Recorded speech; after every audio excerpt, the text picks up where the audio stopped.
Crispy dosa కొబ్బరిపల్లి chutney తయారు చేసే విధానం చూద్దాం. చాలా క్రిస్పీగా ఉందండి. ఇగో హోటల్లో వచ్చిన దోశ కన్నా ఇంకా క్రిస్పీగా ఉంది. ఇగో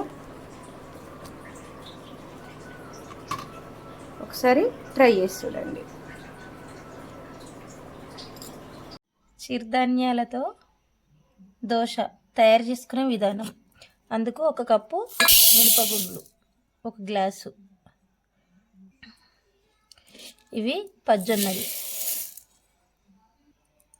1.5 గ్లాసు పజ్జొన్నలు, రాగులు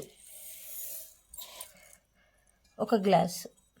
ఇవి మంచిగా కడిగి నానబెట్టుకుందాం. 1 స్పూను మెంతులు, కొంచెం బియ్యం కడిగినట్టు 2-3 సార్లు కడిగి తీసుకుందాం.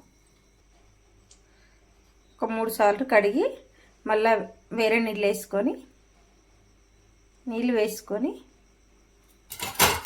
మంచిగా నాననిద్దాం బియ్యం. 1 రోజు తర్వాత ఇప్పుడు ఈ నీళ్ళన్నీ కడిగేసి తీసేసుకొని మిక్సీ పట్టుకుందాం.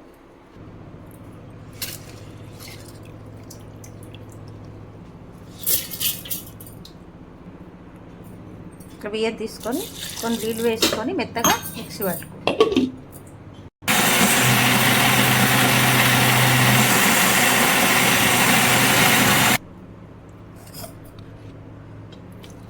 మెత్తగా మిక్సీ పట్టుకొని తీసేస్తాం.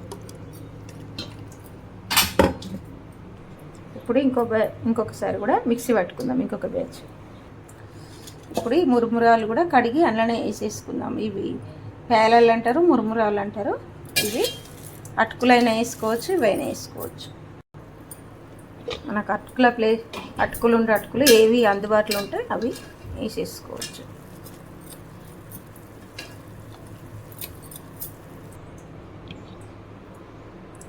పేలాలు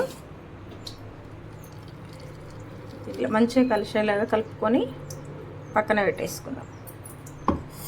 మూత వేసి పక్కన పెట్టేసుకుందాం.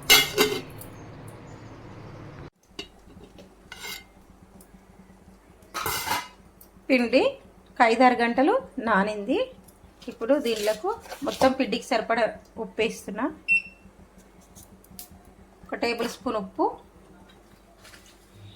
మంచి కలర్ రావడానికి 1 అర చెంచా చక్కెర మంచిగా కలిసేలాగా కలుపుకోవాలి.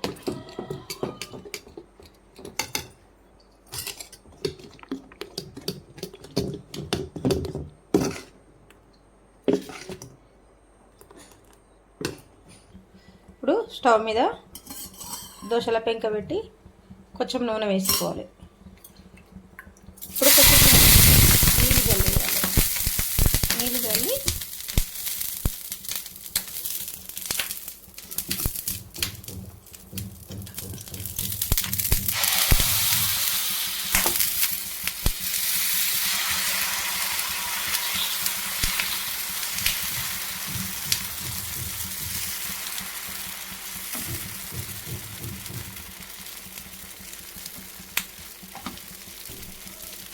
దోశ వేసుకోవాలి. తిరిగేలో కొంచెం నూనె వేసుకోవాలి. ఇప్పుడు మంచిగా కాలింది కదా,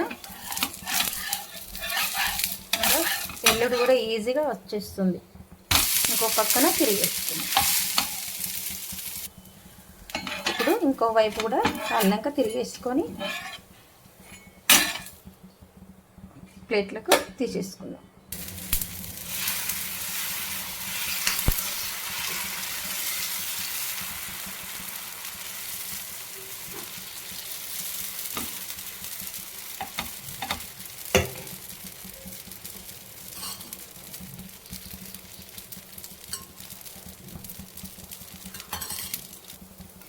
ఇది కూడా కాలింది. రెండో వైపు తిరిగేసుకోవాలి.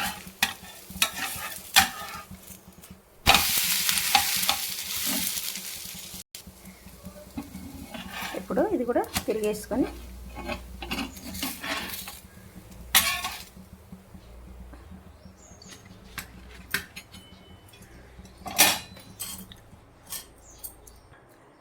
అంతే నా దగ్గర టమాటా పచ్చడి ఉంది, టమాటా పచ్చడితోటి తీసుకుంటా. ఇది మంచి హెల్తీ కదండి. బియ్యం ఏమాత్రం వేయకుండా మొత్తము రాగులు, పచ్చనలు, మినపప్పుతో చేసిన హెల్తీ రెసిపీ. ఒకసారి ట్రై చేసి చూడండి.